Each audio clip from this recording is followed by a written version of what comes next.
पवईतील गौतम नगरमध्ये पाईपलाईन फुटलेली आहे। अनेक घरांमध्ये पाणी शिरलंय, सामानाचं देखील मोठं नुकसान झालेलं आहे। त्यामुळे अनेक ठिकाणी आता पाणी पुरवठा बंद आहे, तर काही ठिकाणी कमी दाबानं पाणी पुरवठा होणार आहे। पाईपलाईन दुरुस्तीचं काम युद्ध पातळीवर हाती घेण्यात आलेलं आहे।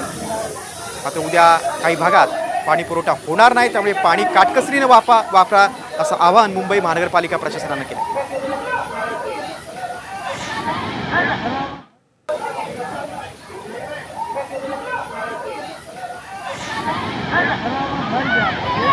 पवईतील गौतम नगरमध्ये पाईपलाईन फुटलेली आहे। अनेक घरांमध्ये पाणी शिरलंय, सामानाचं देखील मोठं नुकसान झालेलं आहे। त्यामुळे अनेक ठिकाणी आता पाणी पुरवठा बंद आहे, तर काही ठिकाणी कमी दाबानं पाणी पुरवठा होणार आहे। पाईपलाईन दुरुस्तीचं काम युद्ध पातळीवर हाती घेण्यात आलेलं आहे। मात्र उद्या काही भागात पाणी पुरवठा होणार नाही, त्यामुळे पाणी काटकसरीने वापरा असं आवाहन मुंबई महानगरपालिका प्रशासनानं केलं।